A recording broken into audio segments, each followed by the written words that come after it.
paciente, falar sobre o tratamento e finalizar exercitando em cima de caso clínico, que é o que a gente sempre tem feito aqui.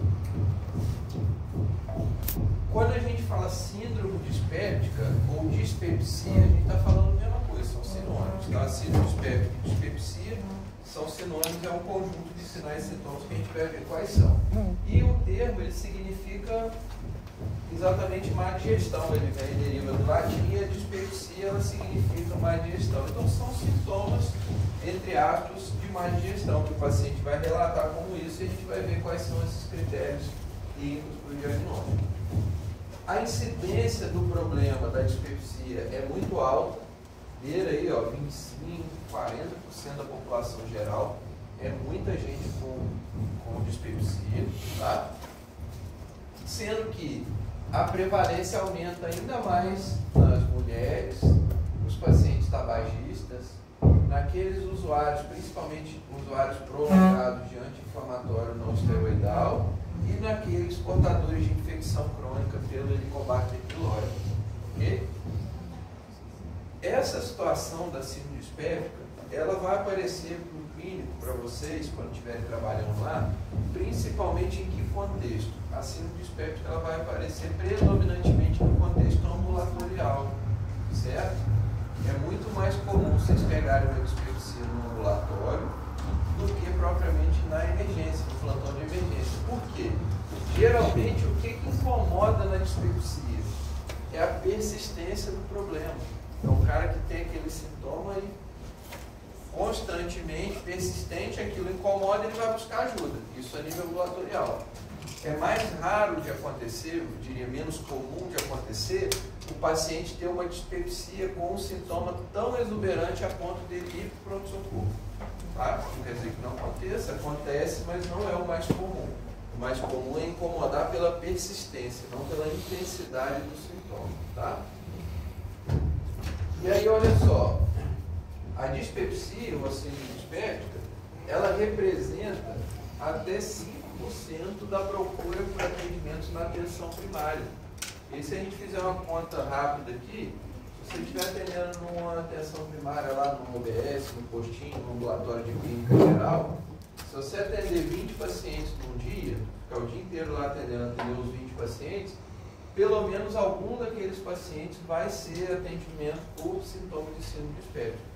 Então a gente está falando de uma situação frequente, e tão frequente a ponto de você pegar isso aqui todo dia. Não é uma vez por semana, uma vez por mês. Todo dia você vai estar diante de um paciente com síndrome dispéptica. E por isso é importante a gente saber como proceder. A dispepsia,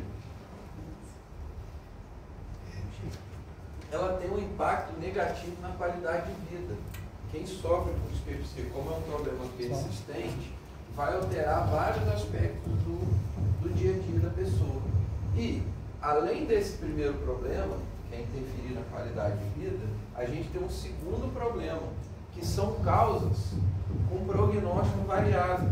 Ou seja, a gente vai ter síndrome dispéptica causada por doença benigna, sem impacto prognóstico algum, mas vai ter síndrome dispéptica causada por doença grave, doença que vai impactar em mortalidade do paciente.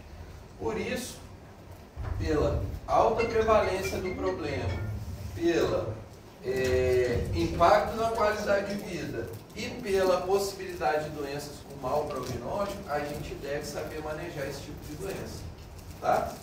E aí, reforçando o seguinte, que quando a gente vai conduzir a investigação dessa situação, a gente tem que adequar a nossa investigação ao problema que a gente está suspeitando. Eu não posso nem ser agressivo demais na investigação de um problema que visivelmente é um problema sem risco para o paciente, um problema benigno, e nem tampouco o contrário.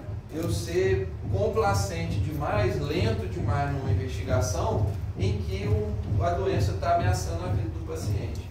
Por isso eu tenho que conhecer esses detalhes para saber como manejar diante daquela situação ali. E reforçando o seguinte, que vocês já estão vendo, a síndrome dispéptica é uma grande síndrome clínica, que a gente vai ver a definição de sintomatológica dela. Mas ela não é a doença. A gente está organizando o problema em uma síndrome E a partir desse problema definido, eu vou para as etiologias, eu vou investigar qual é a etiologia específica. É isso que a gente vai trabalhar aqui durante a aula, certo?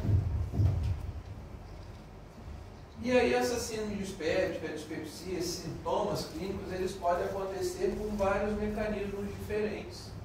Desde refluxo ácido gástrico do gastroesofágico, né, refluxo ácido do estômago para o esôfago, até disfunção motor de motilidade gástrica, até hipersensibilidade das vísceras abdominais, ou outros fatores que entram aqui, o Helicobacter pylori, a infecção crônica pelo H. pylori, entra o uso de medicações, que eu dei exemplo dos anti-inflamatórios e assim por diante.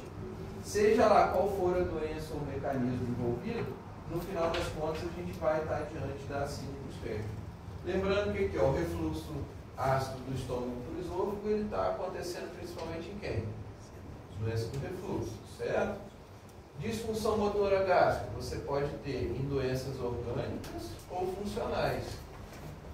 Que doença orgânica que vocês conhecem que pode dar disfunção motora gástrica, dificuldade de esvaziamento gástrico?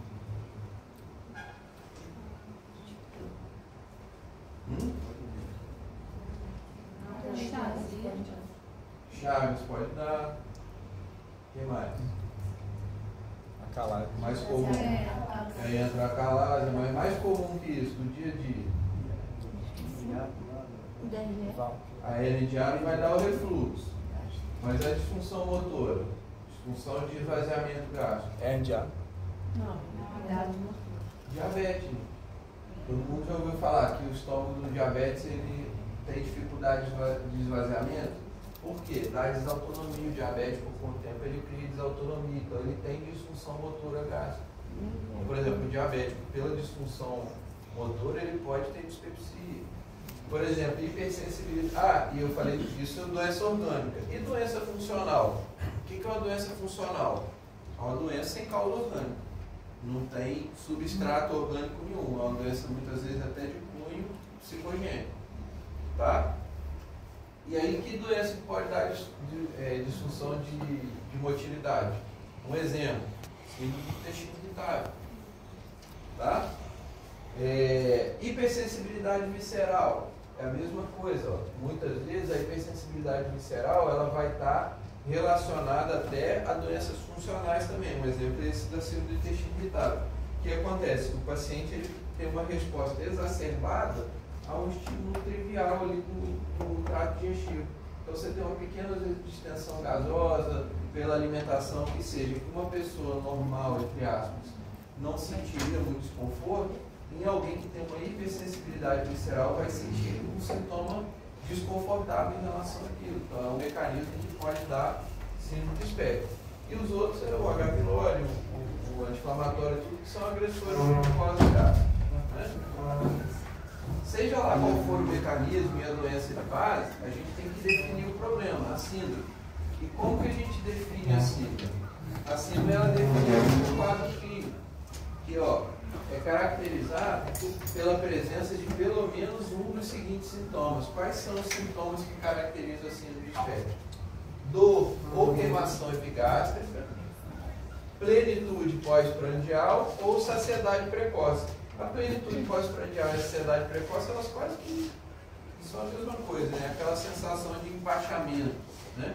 O paciente comeu qualquer coisa que seja, parece que comeu um boi, né? Parece que comeu uma churrascada.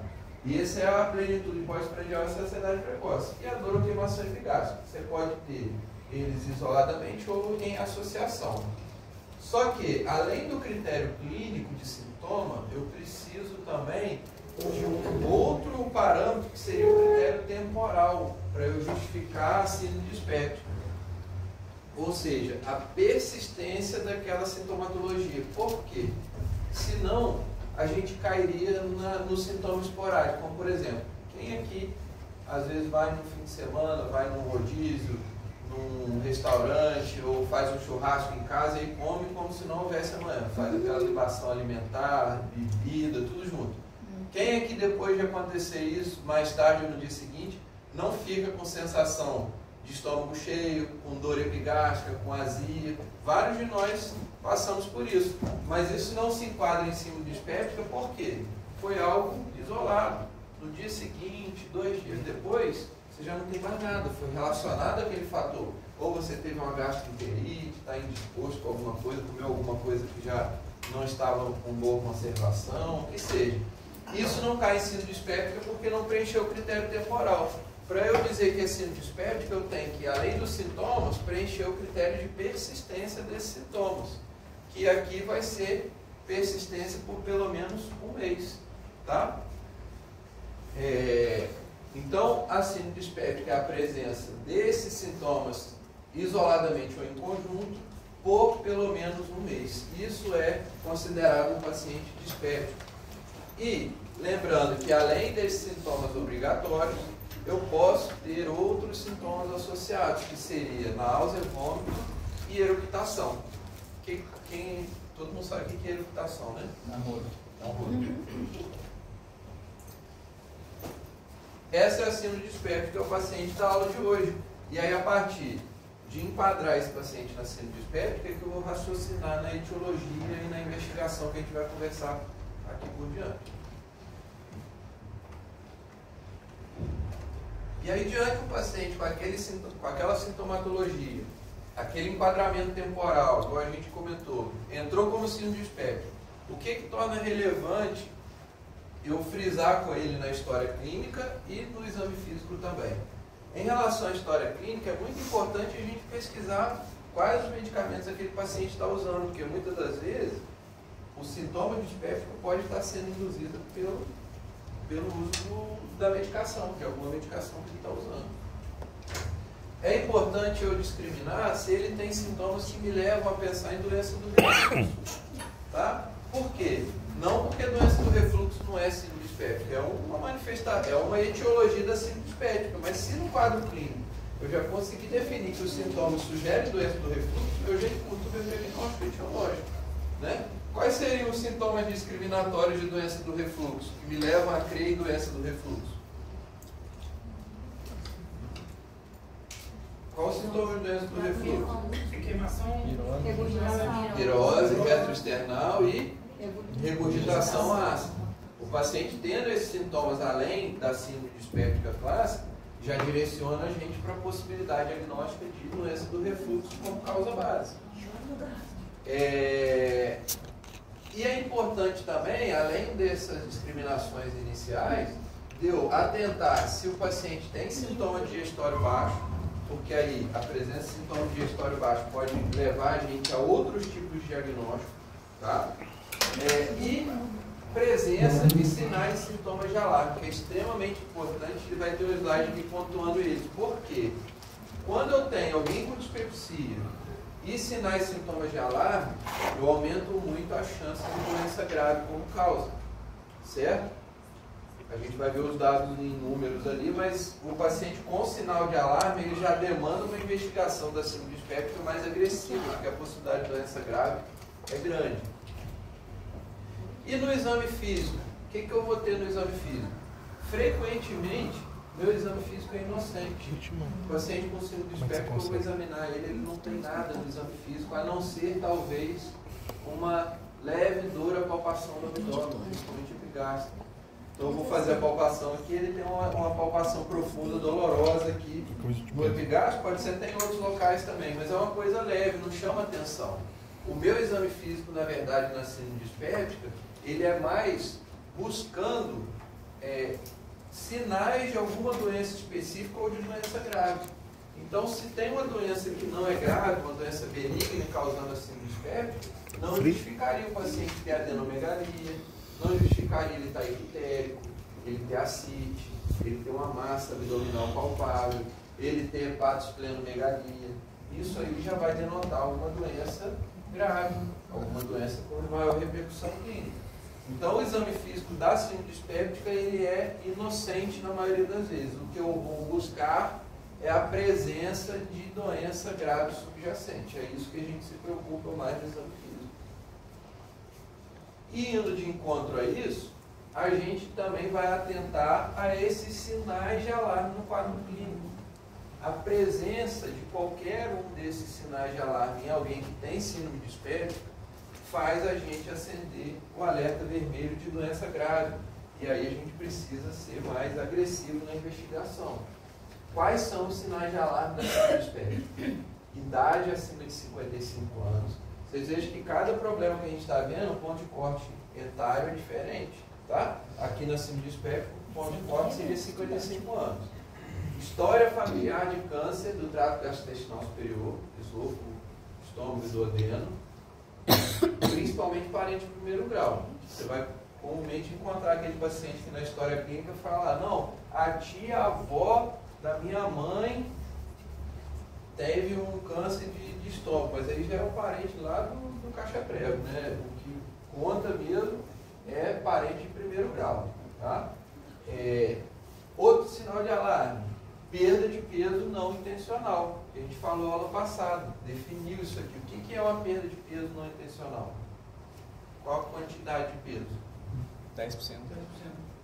Mais do que 10% em 6 meses, nos últimos 6 meses. Certo? Sangramento gastrointestinal ou sinais de sangramento oculto, como anemia ferropriva. Eu tenho anemia com carência de ferro, é possível que eu estou perdendo ferro sem ver, certo? Ou o paciente já chega e fala para você que está melenando, certo? Então esse é sinal de alarme da síndrome dispéptica. Presença de disfagia ou odinofagia é sinal de alarme. Todo mundo lembra o que é odinofagia, né? Isso. Disfagia, dificuldade de engolir, e odinofagia dor para deglutir. Vômitos persistentes. Lembra, o vômito pode fazer parte da síndrome dispéptica, mas não persistente. O paciente tudo que come vomita, come vomita. Opa, alguma coisa tem ali. O paciente está com uma síndrome obstrutiva, alguma coisa, não é uma síndrome dispéptica simples. Massa palpável adenomegalia, que teria sido da mesma forma, sinal de doença grave subjacente. Paciente com síndrome dispéptica, qualquer um dos sinais de alarme, alerta vermelho, investigação mais agressiva, e a gente vai ver ali na frente que o exame que a gente tem para investigar a síndrome dispéptica, o principal deles qual seria? Endoscopia digestiva alta. A gente está falando de sintoma dispéptico, é um sintoma digestivo alto. Então esses pacientes vão ganhar endoscopia digestiva, tá? Por terem sinal de alarme. Olha aqui o percentual que eu estava comentando com vocês. Ó. A presença de sinais de alarme, ele eleva o risco daquela causa da síndrome dispéptica ser uma neoplasia para quase 4%, e quase 13% desses pacientes vão ter alguma doença grave. Seja uma doença que está sangrando, perfurando, que está isquemiando, com obstrução, alguma doença complicada. A gente está falando daqueles 5% do atendimento de atenção primária síndrome dispéptica, que todo dia você vai ver, com sinal de alarme que 13% vai ter uma doença grave, então, de vez em quando, de vez em sempre, né, vai estar aparecendo paciente com síndrome dispéptica com doença grave. Do mesmo jeito que vai ter um monte de paciente com síndrome dispéptica que não tem nada também, entre aspas, não tem nenhuma doença com impacto prognóstico. Mas o difícil é você fazer essa diferenciação, porque senão você fica sempre na carga daquilo ali. Chegou o cara que falou que está com dor no estômago, aí já coçou a caneta ali, endoscopia. Né? Você vê, endoscopia. Tem que ter critério. Por quê? Endoscopia é um exame seguro? Com certeza. O índice de complicação é baixo? Mas não é nulo. É um exame que seda, que você introduz a sonda, que tem risco de trauma com a manipulação da sonda. Então é um exame que ele deve ser solicitado com critério, certo? Além do que, lembra aquela gestão eficiente dos recursos de saúde? Se você põe lá na fila da endoscopia, você coloca um monte de paciente com dispepsia funcional, que a gente vai ver aqui para frente, que é uma doença benigna, na frente do cara que está com câncer de estômago. Aí o câncer de estômago ele vai fazer endoscopia daqui a 3 meses, 6 meses. E está um monte de paciente que não precisava fazendo na frente. Aí o cara, na hora de fizer o diagnóstico, ele já perdeu a janela terapêutica. Aí ele já teve metástase, já invadiu, já não é mais curativo, certo? Então é algo que a princípio parece algo não tão importante, mas é.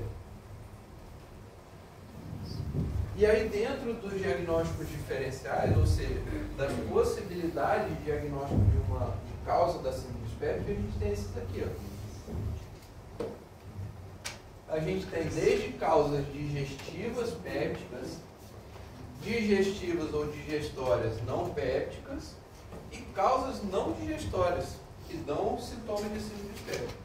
As principais de longe são as digestórias pépticas, correspondendo a essas três principais causas aqui, ó. Dispepsia funcional, doença do refluxo e úlcera. São as três principais causas de quê? De síndrome dispéptica.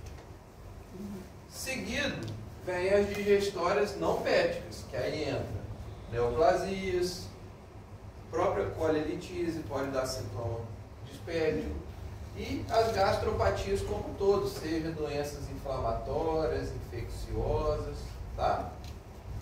E as não digestórias, igual eu dei exemplo, ó, diabetes, pela desautonomia e desmotilidade, pode dar síndrome dispéptica, assim como as tireoidopatias, distúrbio eletrolítico, colagenose, doença coronariana. Quantos de vocês já ouviram falar que às vezes a angina pode se manifestar com dor epigástrica, pode confundir uma dispepsia. Uso de medicamento, que aí o principal disparado vai ser o anti-inflamatório não esteroidal, até causas psiquiátricas, somatização, certo? Espectro de manifestação de distúrbios de depressão do humor e assim por diante. E aí a gente vai fazer o trabalho em cima desses diagnósticos, já começando pelo quadro clínico. Por exemplo, como você espera que uma dispepsia de doença coronariana apareça? Se for uma manifestação não aguda, uma doença crônica, você espera que a dispepsia ocorra em que situação do paciente coronariopata? Um esforço. Ele é um equivalente anginoso, ou seja, é um sintoma equivalente ao de angina. Ele vai acontecer nos momentos que a angina correria. Claro, se for uma síndrome coronariana aguda, ele vai ter a dor em repouso, pode ter aquela dor em repouso. Mas aí você vai ver fator de risco, perfil clínico, enfim, várias outras coisas para poder fazer esse diagnóstico diferencial. Aqui é a mesma coisa, quando eu vou para a doença do refluxo, vai ter aqueles sintomas discriminatórios que a gente comentou. Pode ter, né? Nem sempre. Úlcera péptica, a mesma coisa, o paciente pode ter sintomas específicos de úlcera. Como é que é a dor ou o desconforto geralmente da úlcera? Ela dói mais quando o paciente se alimenta ou dói mais quando o paciente está em jejum? Jejum, o estômago vazio fica mais ácido, dói mais. É aquela história do está doendo, eu como, alivia. Aí daqui a pouco esvazia o estômago, vai doer de novo. Aí ele come, alivia de novo, e assim vai. Tá? Então são coisas que vão acontecendo, que vai aparecendo na história clínica e já vai te ajudando. E aí vamos pontuar sobre aquelas principais causas ali, para a gente lembrar as particularidades de cada uma rapidamente aqui. A primeira delas é a causa mais comum de síndrome dispéptica, que é a dispepsia funcional. Como o nome diz, é uma doença funcional e isso não para ela ser classificada como tal, a gente deve excluir qualquer causa orgânica. Para eu dizer que um paciente tem dispepsia funcional, eu tenho que ter excluído as outras causas, outras doenças. A partir do momento que ele não tem nenhuma doença orgânica, ele vai se enquadrar como dispepsia funcional. Aí eu vou ter o critério aqui diagnóstico na frente. Porque como qualquer doença funcional, eu tenho, para diagnosticar aquela doença funcional, eu não tenho nenhum exame que diagnostica. Você não tem nenhum exame que você vai fazer e falar assim, não, isso aqui é dispepsia funcional. Não é. O diagnóstico de uma doença funcional é o quê? Você tem um critério clínico definido, que a gente vai ver qual é, por manifestação clínica, e em associação à exclusão de doença orgânica, pela investigação que você fez. Então, uma causa identificada orgânica, preencher o critério clínico, dispepsia funcional. É benigna e corresponde à maioria dos casos, para nosso bem do paciente. Então, a maioria das síndromes dispépticas são benignas, porque são até secundárias à dispepsia funcional. Aí, como que a gente dá esse diagnóstico de dispepsia funcional?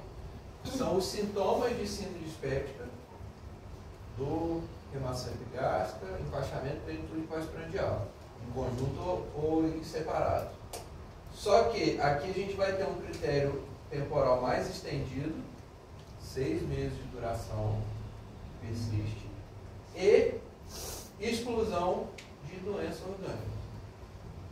Ela cai na dispepsia funcional. Então veja, a dispepsia funcional é um tipo de síndrome dispéptica, que os critérios são os mesmos, porém com o tempo estendido, dura mais, para eu dizer que é a dispepsia funcional, e eu tenho que excluir outras causas. Então, não pode ser doença do refluxo, porque se for doença do refluxo, é a doença do refluxo, não é dispepsia funcional. É uma síndrome dispéptica por doença do refluxo. Não pode ter úlcera, certo? Não pode ter uma doença inflamatória, não pode ser outras causas não digestivas, não pode ser por doença coronariana, não pode ser por cálculo biliar. Ou seja, olhei tudo, não é por nada, preencheu os critérios clínicos, dispepsia funcional. A dispepsia funcional ela pode se manifestar com predominância de sintomas. Ela pode predominar o desconforto pós-prandial ou pode predominar a dor epigástrica, independente de ter comido ou não, no caso até fora da alimentação. Ou pode ter um sintoma misto, ter os dois tipos de manifestação. Tá? O mais comum é ela ter um desconforto pós-prandial. A dispepsia funcional se manifesta mais comumente com o desconforto pós-prandial, tá? Mas ela pode também ter dor que não tem relação com a alimentação. Outra causa comum de síndrome dispéptica, a doença do refluxo gastroesofágico, que é muito comum também, olha, ela comete 12% da população brasileira. E como que a gente vai basear o diagnóstico dela? A gente começa baseando pelos sintomas mais típicos, que a gente comentou, que seria a pirose reto-external e a regurgitação ácida, certo? Lembrando que também é possível a manifestação com sintomas atípicos. Quantas vezes a gente pega paciente com doença do refluxo por tosse crônica? Que vai fazendo refluxo, aquilo ali tem a ativação ali de mediadores que vai dar essa tosse crônica, tá? Outra causa importante de síndrome dispéptica. A gente falou então a dispepsia funcional, doença do refluxo. A terceira que a gente está falando, úlcera péptica, doença ulcerosa péptica, seja úlcera gástrica ou do adenal. Olha, corresponde a cerca de 15 a 25% dos casos de dispepsia. Ela decorre por uma solução de continuidade da mucosa gástrica, ou seja, uma ferida na mucosa gástrica, que pode acontecer, seja por maior acidez daquele meio do estômago, ou por redução da resistência da mucosa. Qualquer fator que aumente a acidez ou reduza a resistência da mucosa pode gerar o desenvolvimento da úlcera, da ferida. E a gente sabe que o fator de risco principal seria o quê? Infecção crônica pelo Helicobacter pylori, certo? A gente tem o próprio uso de anti-inflamatório também que pode desenvolver, tá? Mas o fator de risco mais predominante seria a infecção pelo Helicobacter pylori. Outra causa, a própria infecção do Helicobacter pylori pode dar sintoma dispéptico. Veja, o Helicobacter pylori, ele pode dar dispepsia porque desenvolveu uma úlcera, e a úlcera vai dar um sintoma, ou a própria infecção, só por ele estar infectando o estômago, ele nem deu úlcera, mas só pela ter infecção do Helicobacter pylori, o paciente pode ter sintoma dispéptico, tá? E é uma infecção muito prevalente, 70% da nossa população, que é considerado um país em desenvolvimento, vai ter infecção crônica pelo H. pylori. É muito comum, a maioria de nós é cronicamente infectado pelo H. pylori. É uma bactéria gram-negativa que infecta o estômago de forma crônica. Ela vai ter relação com o sintoma de dispepsia, relação com o desenvolvimento de úlcera, com gastrite crônica e com neoplasias. Câncer gástrico, mais especificamente o linfoma malte, é o tipo histológico mais relacionado ao H. pylori. Uma ressalva, não há dúvida da relação do H. pylori com a úlcera péptica. Não tem dúvida. Agora, da relação do H. pylori com a dispepsia, é uma coisa que a literatura ainda é um pouco ambígua. Ou seja, existem algumas correntes aí que não são tão favoráveis a essa relação. E uma justificativa seria que tem muita gente infectada pelo H. pylori que não sente nada, desde que não tenha úlcera, só pela infecção. E a outra justificativa seria, tem muita gente com H. pylori que tem dispepsia, que você trata o H. pylori e a pessoa continua com dispepsia, com sintoma. Ou seja, você tira o fator e o sintoma não melhora. Por isso que os estudos ainda são um pouco divergentes. Na prática, como que a gente faz? Você vai tratar o H. pylori se o paciente tem sintoma, porque mesmo que seja uma possibilidade baixa, ele pode causar dispepsia. Então você trata. Vai ter paciente que vai melhorar e paciente que não vai melhorar, você vai ter que ir para outra etiologia. Ou você trata por alguma outra doença que a H. pylori esteja trazendo, como por exemplo, úlcera ou risco de neoplasia. Por exemplo, paciente que tem história familiar de neoplasia, é indicado erradicar o H. pylori. Tá? Agora, você não vai tratar o H. pylori simplesmente porque ele está lá. Por exemplo, você tem um paciente que tem H. pylori e não sente nada, não tem histórico de neoplasia, não tem úlcera, não tem nada.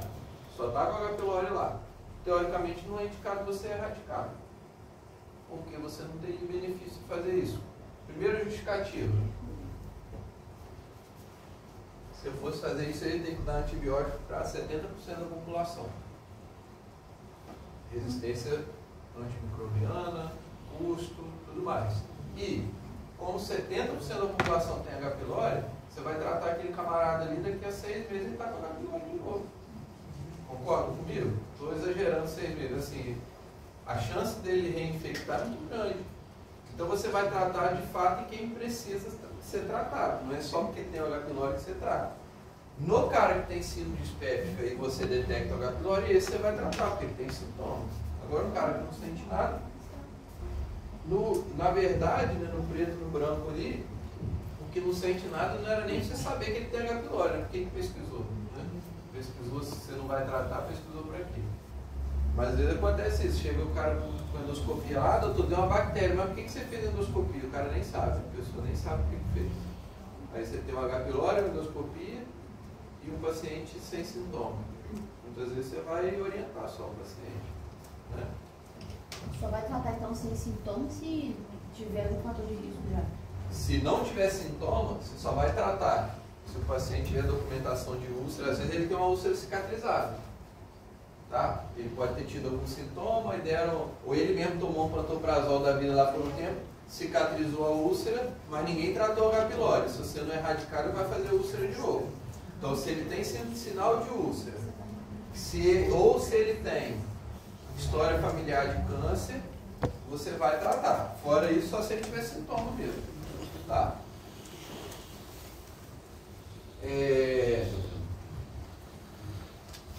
Igual eu falei, ó, nos casos de úlcera, a erradicação do H. pylori previne a recidiva da doença. E olha aquilo que eu comentei, ó. Nos casos do paciente que só tem dispepsia, o sintoma, não tem úlcera, quando você erradica o H. pylori pelo sintoma, a resolução dos sintomas ocorre em só 10% dos casos. Por isso que tem gente que ainda, essa relação ainda questiona um pouco. Né? Por que isso? Oi? Por quê? Porque a causa não é. Como você trata e ele não melhora, e aí tem gente que questiona isso, fala, pô, se só 10% melhorou o sintoma, será que era ele mesmo que estava causando o sintoma? Ou será que foi um achado? Como ele está presente em 70% das pessoas, ele estava ali de gaiato ali. Certo? Por isso que essa relação direta da infecção do H. pylori com a dispepsia é um pouco questionável. Mas na prática a gente acaba tratando, porque tem um sintoma. Porque por mais que a resolução seja baixa, mas você tem alguma chance de melhorar o paciente. Se não melhorou, você vai buscar outra causa. Certo? Então não encontrei nada, só tinha o H. pylori, ele está com dispepsia, eu trato. Melhorou, beleza. Não melhorou, é o que é então? Se não era o H. pylori, vamos buscar outra causa, se já não estava aparente de início. Porque Porque às vezes você faz endoscopia e você achou H. pylori, mas você já achou uma úlcera, você já achou um câncer, você já achou sinal de doença do refluxo, uma esofagite, às vezes você já achou tudo junto. A pesquisa do Helicobacter pylori ela pode ser feita de várias formas. No nosso meio, a principal forma de fazer é pela endoscopia digestiva. Você faz lá o teste da urease ou o histopatológico. Você tira o pedacinho da biópsia e manda para o laboratório. Mas pode ser feito de forma não invasiva também, pelo teste respiratório, por antígeno fecal ou por teste sorológico, sanguíneo. Só que o problema do antígeno fecal e do teste sorológico é que ele pode dar positivo em pacientes que não estão com infecção ativa. Então o paciente teve, você já tratou, resolveu e ainda está dando positivo ainda. É uma limitação. Coisa que o teste pela endoscopia não acontece e nem tampouco o teste respiratório. O que seria a melhor forma de fazer? Se eu já vou fazer endoscopia por alguma indicação, testo o H. pylori pela endoscopia. Se eu vou fazer, só preciso testar o H. pylori, não preciso do dado da endoscopia, eu posso testar pelo teste respiratório. Limitação que a gente tem hoje em dia, não é amplamente disponível. Se for o teste respiratório, se for pedir no SUS, por exemplo, não faz. Pelo menos no nosso meio aqui. Talvez não sei onde vocês vão trabalhar, pode ser que faça. Mas na nossa região aqui. Oi? Não, endoscopia a gente consegue fazer, endoscopia. Mas o teste respiratório não consegue. Então hoje o único jeito de testar a H. pylori que a gente tem aqui na saúde pública é a endoscopia mesmo. Seria mais barato e menos invasivo. Tem coisas que não tem muito razão de ser. Você busca assim, não tem um teste respiratório, quantas endoscopias você não ia economizar? Mas não tem. Aí entra essa questão da gestão, de tudo. Aí, vocês, inclusive, quando estiverem inseridos no contexto da saúde pública, vocês podem ser agentes de modificação. Levar justificativas e plausibilidade. Assim, tem gestor, assim, o verdadeiro gestor, ele vai ver isso com bons olhos. Porque vai ser uma ajuda. Você está tirando um exame não invasivo, às vezes está tirando algum gargalo ali que não precisava ter. Ele vai te ver como um parceiro e vai te valorizar por isso. Mas vai ter gestor que não é tão bom assim, que não vai gostar por algum motivo, vai achar que você está querendo meter o bedelho onde não é chamado, mas não é a rotina. Normalmente o gestor que for bom, ele vai gostar desse tipo de ação sua. Lógico, dependendo da forma que você apresentar. Não adianta você chegar lá, bater na porta dele, bota o pé na porta assim, tem que ter teste respiratório. Não, você tem que chegar e falar, olha, você conhece teste respiratório? Eu estou com todo paciente lá, só para pesquisar H. pylori, eu estou tendo que pedir endoscopia, não precisava. Tem um testezinho, vamos ver quanto que é esse teste. Eu acho que eu diminuiria metade das minhas endoscopias. Está com fila na endoscopia. É mesmo, doutora? Se conseguir esse aqui que é baratinho, tira. Então eu vou produzir. O gasto vai te bater. O gasto vai te bater. Então é assim que funciona. Só que você tem que ter embasamento. Agora eu vou falar. Pelo justiça demora 6 meses. No consultório. Quando você for apresentar uma proposição, você tem que ter um argumento de convencimento. Porque a pessoa não vai aceitar alguma coisa só porque você foi simpático, porque você quer, eu quero. Não, porque se você convencer, você vai conseguir. Professor, Oi? Paciente antígeno fecal positivo, teste sorológico sintomático, eu fecho o diagnóstico? Não, porque pode ser cicatriz. Você teria que fazer um teste realmente de infecção ativa. Mesmo sendo sintomático, tem. Mesmo sendo sintomático. Mesmo sendo sintomático, você não sabe se agora ele está com. Porque pode não ser no H. pylori, né? Tem todas aquelas outras causas que a gente está vendo dos estudos. Se é positivo aqui com O certo mesmo seria ver um teste de infecção ativa mesmo. Pessoa, mas a nível de vantajosidade, Falava não. comparando a endoscopia com um teste, assim, você vai pesquisar várias outras coisas durante uma endoscopia. Então, eu acho que ainda é menos poderoso. Quer ver um exemplo que eu vou te dar agora, que você vai ver que talvez não seja exatamente assim? O exemplo. eu tenho um paciente que você erradicou o H. pylori. Você até fez já uma endoscopia, erradicou o H. pylori. E aí você quer fazer um controle de cura. Por quê? O tratamento da erradicação do H. pylori, ele não é 100% de acurácia. Vocês vão ver ali, tem um dado ali, é de 85% a 90% de chance de dar certo, 10% não dá. Aí como que você vai saber se deu certo ou não? Você vai ter que testar de novo. Só que você fez uma endoscopia mês passado. Aí você vai fazer outro só para ver se o H. pylori sumiu? Você poderia fazer o teste da respiratória. Entendeu? Ou outro exemplo, você tem um sintoma de dispepsia sem nenhum sinal de alarme, que você é um paciente jovem sem sinal de alarme nem nada, que você teoricamente poderia fazer uma prova terapêutica, que você vai ver ali no algoritmo. Você passa o inibidor de bomba de prótons e vê se ele melhora.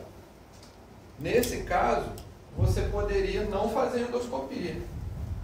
E você poderia só testar o H. pylori, porque além de fazer o inibidor de bomba de prótons, você poderia erradicar o H. pylori dele, mas sem precisar fazer endoscopia. Então você vai ter situações em que realmente você não precisaria de endoscopia. Tá? A mais clássica seria essa, é o controle de tratamento. Essa aí é, sem dúvida, a mais aplicável. Tá? Outro exemplo, paciente extremo, né? Não é rotina. Um paciente muito idoso e fragilizado. Você está lá, um paciente assim, já qualquer soprinho na capa do Batman, traduzindo ali. E aí ele está com sintoma dispéptico, está com, enfim, alguma coisa refratária. Você não quer botar ele não quer sedar, não quer colocar ele na endoscopia. Você poderia fazer testar o H. pylori e tratar. Só o H. pylori, ver se ele melhora, ser mais conservador. Enfim, tem muitas aplicações. Você não vai substituir a endoscopia, mas vai ter casos que você vai optar por uma estratégia em detrimento da outra. E como que a gente faria a erradicação do H. pylori? A erradicação a gente faz com o primeiro esquema, é a claretromicina e a amoxicilina, associado ao inibidor de bomba, mas o que mata mesmo o H. pylori é o antibiótico. É a claretromicina e a amoxicilina, que é a primeira opção. No caso de falha ou retratamento, você tem outros esquemas antimicrobianos. Tá? A gente faz geralmente entre 7 e 14 dias. Tá? Hoje em dia a gente tem feito mais de 7 e pouquinho, entre 10 e 14 dias a gente tem optado por fazer. Caso de refratário seria com mais 7? Caso de refratário você faz 14 e faz outro esquema. Aí tem lá na diretriz várias possibilidades terapêuticas, de segunda linha, terceira linha. Outra possibilidade de causa de síndrome dispéptica, o uso de medicamento, aonde o principal grupo é o quê? Anti-inflamatório não esteroidal. A gente pode também ter dispepsia causada por bloqueador de canal de cálcio, bifosfonados, são usados para osteoporose, nitratos, são usados na cardiologia, e até mesmo por antibióticos. Só que isso na prática a gente não vê muito, porque a dispepsia não tem um critério temporal de um mês. Quando você vai usar antibiótico, você vai usar o quê? Pouco tempo. Então quando parar o antibiótico, ele melhora a dispepsia, saúde. Então você vai ver mais nesses outros remédios de uso crônico, certo? Principalmente no anti-inflamatório. Outra causa muito importante de síndrome dispéptica, malignidade, câncer. É importante não pela frequência de ocorrência, mas pela gravidade. Os cânceres gastroesofágicos respondem por menos de 2% dos casos de paciente com dispepsia. Porém, quando o paciente com dispepsia tem algum sinal de alarme, essa incidência aumenta. A gente viu lá naquele slide, chega a quase 4%. Ou seja, dobra a chance dele ter uma neoplasia. E aí os sinais de alarme entram. A idade, aqueles todos que a gente viu lá no slide, e atentar para isso aqui também, gente. O paciente que não responde ao tratamento, que recidiva sintoma, que não melhora. Isso a gente tem que estar atento em qualquer coisa da medicina. Se não está saindo como planejado, você tem que considerar que tem alguma coisa errada. Ou o diagnóstico que você pensou está errado, né? Que tratamento que você propôs não serviu para aquele paciente. Tem que pensar nisso, pelo bom senso. E eu falo isso para qualquer coisa. Eu até lembrei desse exemplo ali na outra turma, falo com vocês também. Quantas histórias vocês já ouviram que saiu no boca a boca, ou na mídia, no blog, no jornal, onde for? Falou assim, fulano morreu. Só que esse fulano que morreu, ele passou 7 vezes na emergência, foi atendido, foi liberado e morreu em casa. Liberaram ele da emergência e morreu em casa. Quantas histórias dessas vocês já ouviram? Quer dizer que o camarada errou? A pessoa, o médico e a médica que está atendendo, não necessariamente a doença ela já se manifesta de cara.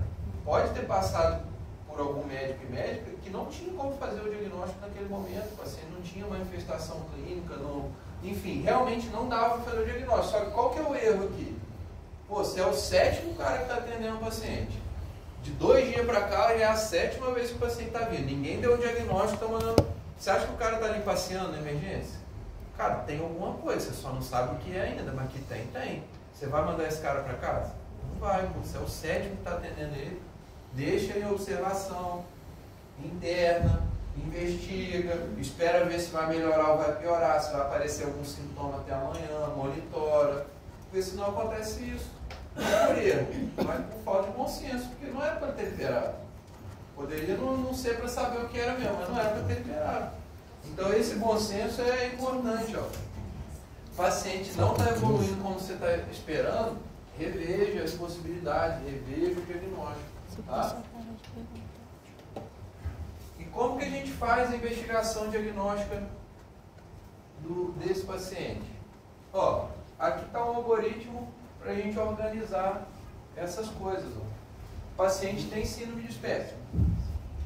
Aqueles critérios lá. Eu já de cara, eu vou buscar as 2 coisas assim que a gente consegue discriminar clinicamente. A primeira delas é a presença de sintoma clínico de refluxo.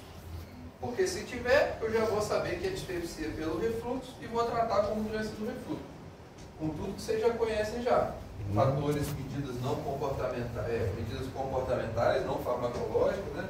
Fracionar a alimentação, tipo de alimento, não deitar depois de comer, elevar a cabeceira da cama, evitar álcool, cigarro, doença do refluxo.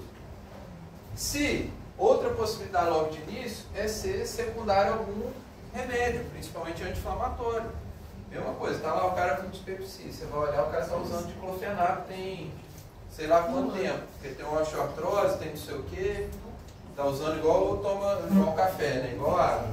Então, para que você vai ficar ali fosforilando várias possibilidades se você já tem uma causa bem típica na mão? O que você vai fazer? Primeiro tira aquele fator, se não melhorar, você investiga outra coisa depois. Agora vamos dizer que não seja por uso de medicamento e não tem cara nem pinta de doença do refluxo. Aí é uma dispepsia que eu vou ter que investigar, porque já não transpareceu o diagnóstico inicialmente. Aí o que eu tenho que prestar atenção? Se esse paciente com dispepsia tem ou não sinal de alarme. Por quê? Se ele não tiver sinal de alarme, incluindo a idade, eu posso propor um tempo de prova terapêutica para ele. Eu posso fazer inibidor de bomba de prova e ver se ele melhora. Se não melhorar, ou se voltar a ter sintoma depois que eu suspender, geralmente a gente faz um curso de 3 meses ali, de 1 a 3 meses. Se não melhorar ou recidivar, eu vou ter que ir para onde? Para endoscopia. Ou eu já teria que ir para endoscopia direto se o quê? Tiver sinal de alarme. Então aquele paciente lá, chegou um senhor de 60 anos, que começou com quadro de dispepsia agora, endoscopia. Ele tem chance de ser um câncer. Ele está com dispepsia. Tá? Chega um paciente lá com dispepsia e tem sinal de perda de sangue, seja visível, que está melenando, ou está com anemia ferropriva, que está com dispepsia lá, dor no estômago. Esse cara tem que ficar esperando prova terapêutica, endoscopia. Tá? Aí na endoscopia, óbvio que eu vou testar o H. pylori. Se tiver positivo, vou tratar porque é um paciente sintomático. Na endoscopia, além de ver o H. pylori, que o colega lembrou, eu vou diagnosticar outros problemas também, nos que forem candidatos à endoscopia. Se diagnostiquei o problema que seja, esofagite, úlcera, neoplasia, que seja, eu vou tratar aquilo que eu diagnostiquei. Se eu não diagnostiquei nada específico, ou seja, a endoscopia veio normal, ou algo inespecífico, e quase toda endoscopia vocês vão ver lá no áudio, gastrite erosiva, leve, não sei o que, de antro, de corpo, não sei o que lá, sem nada específico, não tem erosão assim de úlcera, não tem nada disso, eu vou considerar como o quê? Dispepsia funcional, porque é uma dispepsia persistente sem causa orgânica. E é assim que a gente vai fazer o raciocínio.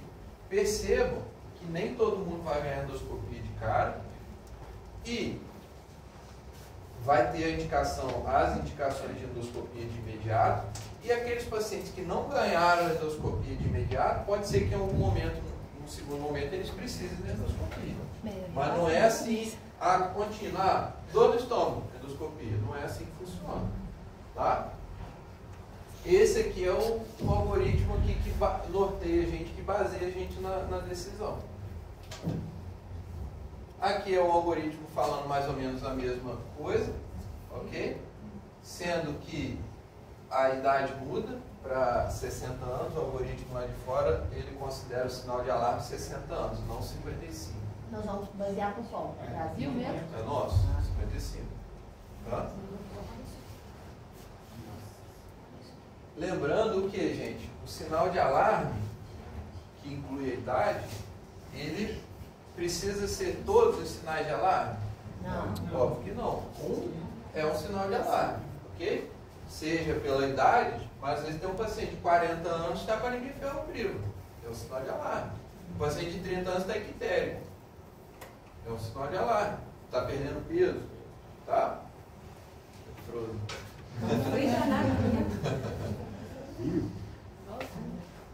E aqui, gente, especificamente, é igual eu falei para vocês, ó, tratamento da úlcera, vocês já sabem, que é radical H. pylori e o inibidor de POM para cicatrizar. Do refluxo, eu acabei de falar. Do câncer, você tem que fazer o diagnóstico e encaminhar para o tratamento oncológico, e assim por diante. E aqui, esse slide fala do tratamento da dispepsia funcional, que é aquela síndrome dispéptica sem causa orgânica. O que a gente trata? Como que a gente trata a dispepsia funcional? Começa erradicando o H. pylori, passa pelo uso de inibidor de bomba de prótons e pode acrescentar um procinético, principalmente naqueles pacientes que predominam o sintoma de plenitude, de empachamento. E vai parar aonde? Que as outras causas de dispepsia não chegam. No tratamento psicogênico, que é uma doença funcional, não tem causa orgânica, ela tem um componente psicogênico, então passa pelo uso de antidepressivos e psicoterapia, que é a maior parte das dispepsias. Quem já ouviu falar nesse diagnóstico aqui, gastrite nervosa? Quem já ouviu falar que o paciente chega e adora falar isso? Eu estou tão ansioso esses dias que meu estômago está doendo, que não sei o que eu estou muito estressado. Essa gastrite nervosa é o quê? É uma dispepsia funcional. Décima de prova. Exatamente. Que é o paciente que não tem nada, entre aspas, que não tem a gastrite propriamente dita, não tem úlcera, não tem nada, ele sente. Ele tem o sintoma dispéptico, que é desencadeado pelo cunho emocional. Isso aí é dispepsia funcional. Tá? Aqui, variação do algoritmo, tá? É só de outras referências, mas no final das contas é a mesma coisa que está sendo falada. Então, o melhor para seguir é quem primeiro lá, né? Eu acho que é o que a gente trabalhou, né? Que eu acho que é o mais... Pode riscar esse vídeo. mais palpável pra gente. Pode Eles vão falando a mesma coisa. A diferença é o quê? Que os outros, eles incluem a possibilidade da testagem do H. pylori sem endoscopia, coisa que a gente não vai ter na nossa realidade. Tá? Aqueles outros de fora lá, eles mandam fazer teste respiratório para tratar o H. pylori, depois endoscopia. Oi? Outro nível lá no skate. O Raulinho não tá hoje aí pra ler. É o resto. É o resto. O resto tá no lugar dele. Gente, a folhinha, a lista passaram aí? Todo mundo assinou? Passei pra mim. Todo mundo assinou? Ou alguém falta assinar? Não, assinou. Todo mundo assinou? Assinou. Podemos ir para o caso clínico ou alguém quer tirar alguma dúvida? Não, pode ir. Podemos ir? A gente vai ver aqui mais ou menos como é que funciona. Vocês vão ver que as condutas elas podem ir sendo adaptadas. Leia aí o primeiro caso clínico, por favor. Quem pode ser o Lê lá, voluntário? Silvestre. O Reginaldo vai ler. Deixa eu falar. Como radialista? Uma mulher de 45 anos, obesa, tabagista e ansiosa, refere a 8 meses, dor em região epigástrica, melhora com ingestão alimentar e piora com jejum, acompanhado de embaixamento pós-prandial, azia frequente, pirose retroesternal e erupções recorrentes. Fez uso de omeprazol com melhora dos sintomas, porém com a suspensão da medicação apresentou recidiva dos sintomas. Submeteu-se a uma endoscopia digestiva alta e teve como achado hérnia de hiato de 1,5 cm, esofagite não erosiva distal, pangastrite enantematosa e uma úlcera do duodenal cicatrizada. A pesquisa do H. pylori pelo teste de urease foi positiva. Vamos olhar aqui então. Vamos ver se ela se enquadra nessa nossa aula, se ela é uma paciente dispéptica.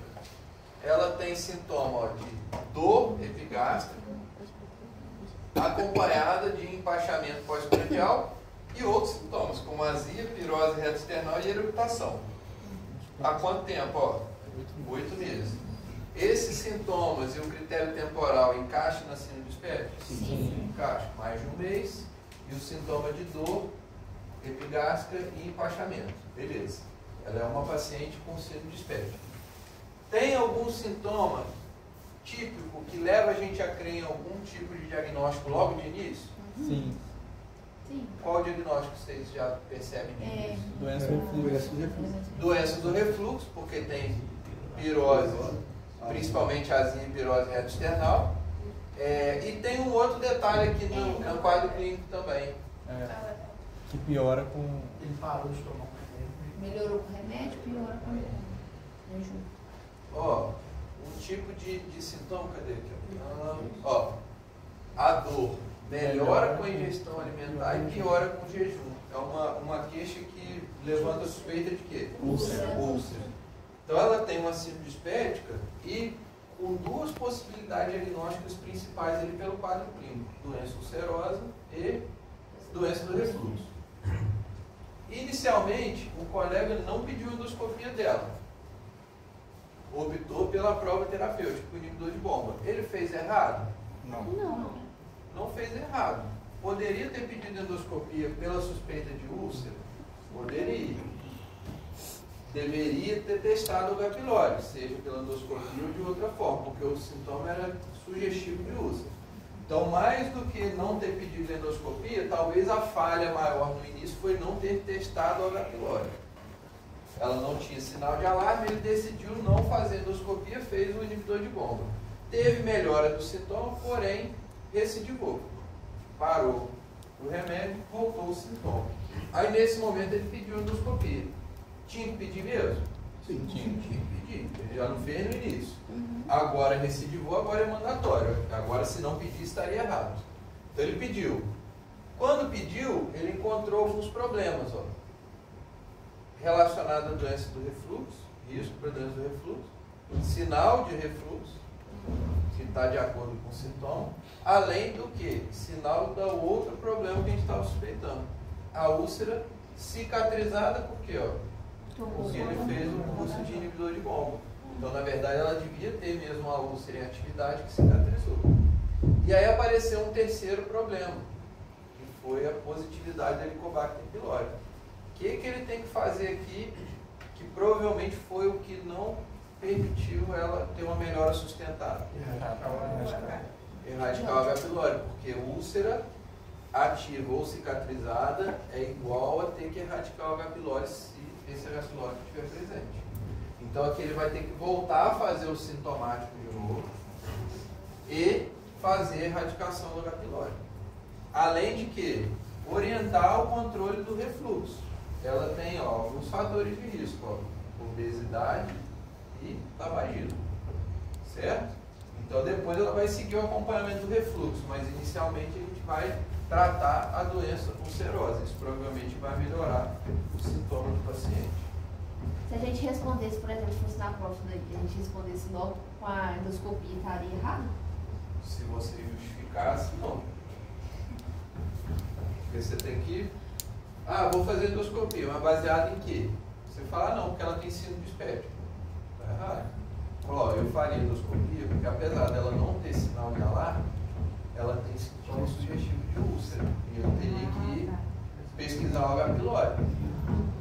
De início. Então, ou, se você não vai fazer, você tem que justificar o porquê. Ó, se tiver disponível o teste da respiratória, da ureia marcada, eu poderia só testar o H. pylori, não fazer a endoscopia. Tá? O negócio é a sua conduta contingente. Não pode simplesmente soltar o negócio lá, né? Tem gente que responde numa palavra. Nem escreve, às vezes, EDA. Endoscopia digestiva. Tá? O que eu costumo dizer é o seguinte, como que eu corrijo a prova? Eu corrijo a prova pensando na vida real. Se você respondeu, não era o que eu tinha imaginado, o que eu queria de resposta, mas poderia ser feito na vida real, beleza, tá certo? Agora, se o que você respondeu seria ruim na vida real, errado. Tá? Como é uma prova de clínica médica, a gente quer ver a habilidade sua, o gabarito ele é amplo nesse sentido, mas não adianta inventar, né? Querer que aceite qualquer coisa. Tem que ver. Se na vida real pudesse acontecer, sem problema, de boa. Mesmo que não for o gabarito que eu planejei. Tá? E aí eu vou dar um exemplo nesse segundo caso, que o colega lá da outra turma falou, eu vou falar para vocês no final. Vai lá, alguém lê esse segundo aí.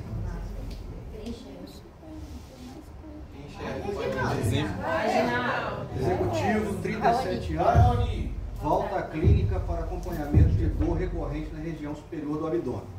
Apresentou-se há três semanas queixando-se de aumento na frequência e na intensidade da dor epigástrica, com sensação de queimação, a qual vem sentindo ocasionalmente há mais de 2 anos. Agora sofre com dor 3 a 4 vezes por semana. Em geral, está com o estômago vazio e é frequente acordado por ela à noite. A dor quase sempre é aliviada minutos com ingestão de alimentos ou com antiácido, mas volta 2 a 3 horas. Ele admite que as tensões do trabalho aumentaram recentemente e que por causa de longos períodos de trabalho está ingerindo mais cafeína e se alimentando mais de fast food. Sua história médica e a revisão dos sistemas não tem nada digno de nota, salvo os antiácidos. Seu exame físico é normal, incluindo guaiaco nas fezes, que foi negativo para sangue oculto. Não, baixa a cabeça um pouquinho. Você aconselhou mudança na dieta e prescreveu um inibidor de bomba de prótons. Os sintomas regrediram completamente com as mudanças na dieta e o uso diário de medicação. Os exames laboratoriais feitos na primeira consulta não mostraram anemia, mas o teste de anticorpos contra Helicobacter pylori foi positivo. Perfeito. Vamos lá. Esse paciente se enquadra na síndrome dispéptica? Sim. Ó, 2 anos que ele está sentindo, piorou nos últimos 3 semanas, tem 2 anos que ele está sentindo. O que ele sente? Ó, dor epigástrica com sensação de queimação. E agora está acontecendo 3, 4 vezes na semana. Ele é um paciente dispéptico.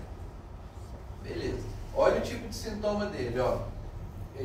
A dor vem quando ele está com o estômago vazio, ou acorda à noite, e é aliviada com a ingestão de alimentos ou antiácido. Mas quando ele esvazia o estômago de novo, a dor volta. Perfeito. Aqui, o colega que inicialmente viu o paciente aconselhou mudanças na dieta e no estilo de vida, ele estava todo desregulado, e prescreveu o inibidor de bomba de prótons. Com isso, os sintomas regrediram completamente. Foi correto a atitude do colega em não pedir endoscopia inicialmente? Não. Não por quê?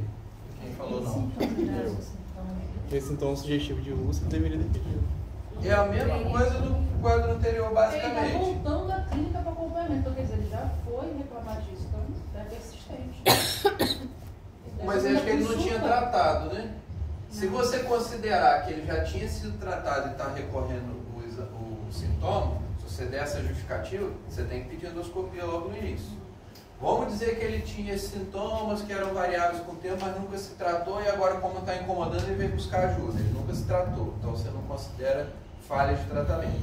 Você poderia não fazer endoscopia inicialmente, mas talvez seja válido igual no outro. Pesquisar o H. pylori, porque o sintoma também sugere muito doença ulcerosa. Então as duas condutas estão corretas, ok? Sendo que no final das contas, quando você de alguma forma viu indícios de que ele já tenha tido ou esteja com o H. pylori, você vai ter que erradicar nesse momento. Então nesse caso aqui, você poderia ou não pedir endoscopia mais uma vez. O que você não poderia deixar de fazer seria testar o H. pylori. Mesmo sendo crônico, pessoal, 2 anos deve ser mandatório, cara. Então, se você encarar como algo assim, refratário, você pede. Mas você pode entender ele também como vídeo de tratamento. O cara tinha sintoma esporádico, nunca procurou, então talvez não era uma queixa importante, porque quem fica passando mal de forma significativa durante 2 anos não procura. Provavelmente era um sintoma bobo, entre aspas, que se intensificou agora. Se você interpretar que é algo dessa forma, persistente, que ele já até usou alguma coisa e está refratário, endoscopia. Se você interpretar dessa outra forma, que ele era vídeo de tratamento e está vindo agora, você pode não fazer de imediato. Olha que interessante que a conduta que o colega da outra turma propôs, que aí entra nessas variações de conduta que a gente está falando e no que ele também tinha falado da endoscopia. O que o colega comentou lá? Falou, olha, professor, eu poderia fazer o seguinte, eu trato ele, vou dar inibidor de bomba de prótons, eu trato o H. pylori dele, não faço endoscopia. O H. pylori pelo teste anticorpo não vai positivo. Pode ser sinal de infecção prévia. Não é o teste adequado para você fazer um diagnóstico de infecção ativa. É um sinal que ele já teve contato. Mas no contexto clínico, ele nunca foi tratado de H. pylori. Se você chega e perguntar, já fiz erradicação, já há 3 anos atrás eu já fui no GAF, já tomei. Aí poderia, mas ele não tem, ele sendo virgem de tratamento, não é o exame que você pediria de primeiro, mas esse dado pode ser usado para isso. Aí o que o colega lá sugeriu? Professor, não poderia fazer o seguinte, eu trato ele com inibidor de bomba, eu erradico o H. pylori, pensando ele ser virgem de tratamento e que isso realmente ele ainda está com o H. pylori e tem um sintoma de úlcera, e deixo para fazer endoscopia como controle de cura. Ou seja, daqui a 2 meses, 3 meses, depois do fim do tratamento, eu faço endoscopia, porque eu vou ver se a úlcera, que provavelmente ele tem, cicatrizou, e se ele o H. pylori já foi erradicado ou não. Não é uma conduta boa? A gente vai fazer endoscopia, ver o que está acontecendo, só que ao invés de fazer 2, agora, daqui a 2, 3 meses, eu trato baseado na clínica e no dado que eu tenho, e daqui a 2, 3 meses ele faz de novo e eu fecho o tratamento dele com endoscopia. Seria uma conduta boa.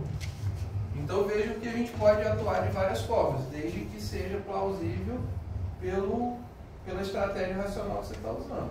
E não pode ficar a gente pedindo. É a mesma coisa, você observou bem. O teste de anticorpo, ele não é marcador de infecção ativa. Ele é marcador de contato do paciente. Ele poderia ter o H. pylori e não ter mais. Então não é o teste correto para você testar o H. pylori. Mas isso aqui veio uma situação de vida real, apareceu isso. Você não pode interpretar dessa forma? Ao invés de ficar pedindo para o cara fazer o outro, volta daqui, o cara com dor no estômago, blá blá blá. Então, ó, você já tratou alguma vez isso? Não. Já fez endoscopia? Não. Já te deram remédio para bactérias? Não. Até porque provavelmente na clínica, naquele momento não tinha endoscopia, então ele pediu o teste. Sei lá por que não fez e o que estava disponível era aquilo ali. E é o que ele chegou para você. Então você vai trabalhar em cima disso aqui. Então veja, apesar de não ser o exame de escolha e poder ser histórico de passado de contato e não infecção ativa, você raciocinou dessa forma, então está de boa. O que não pode é você chegar na hora da prova e falar assim, ó, o exame confirma infecção ativa do H. pylori, você está dando informação errada. Mas se você falar que vai tratar por esse contexto, ó, o paciente como ele é via de tratamento, supõe-se que seja uma infecção ativa. Estou supondo, e para evitar 2 endoscopias, já tem uma suspeita clínica grande, eu vou tratar e vou fazer endoscopia só de controle de cura. Beleza, sem problema. Certo? É assim que funciona na vida, na prova, na minha pelo menos, e na vida é assim também. O dia a dia ele tem muitas variáveis. Você tem que ter a informação certa, o dado certo. E você vai trabalhar em cima daquilo ali da forma que você achar melhor. Esse contexto que o colega lá falou é interessante porque se ele fosse pelo SUS, no caso da referência executiva, ele ia demorar para fazer endoscopia. Então já ia. Você já pede. Você já pede na primeira consulta, você fala, já vou te pedir, você já vai autorizando para fazer daqui a 2, 3 meses. O cara já vai adiantando a vida dele. É assim que a gente faz. Tá? E não vai pensando que é só SUS, não. Ah, não vou trabalhar no SUS, vou trabalhar com plano de saúde. Não vai pensando que não vai ter dificuldade também, não. Vai ter. Vai demorar a marcar a consulta, vai demorar às vezes a fazer exame. Nesse caso, então, se a pessoa relatar que já tratou uma vez, aí já... Aí isso aqui já não tem validade, você vai ter que testar de novo por outro método. Ou o teste respiratório. Que aí marca infecção ativa, e não prévia. Tá? Seria obrigatório encaminhar para psicoterapia também? Por conta do nervosismo, ansiedade. Cara, poderia, mas assim, aqui você não está trabalhando como dispepsia funcional, né? Está tendo causa orgânica, né? Suspeita de úlcera, infecção de H. pylori. Primeiro momento não. Então, no primeiro momento eu não encaminharia não. Orientaria essas coisas, falar, ó, igual ele fez aqui, ajeita a dieta, cafeína, tarará, dá uma maneirada, isso interfere, você explicar que aquilo está prejudicando, aí ele vai voltar. Aí você vai ver de acordo com o sintoma, quem ficou, como é que ele está, tarará, e aí num segundo momento eu pensaria em encaminhar. Não encaminharia de cara não. Tá? Beleza, gente? Beleza. Então, ó, semana que vem.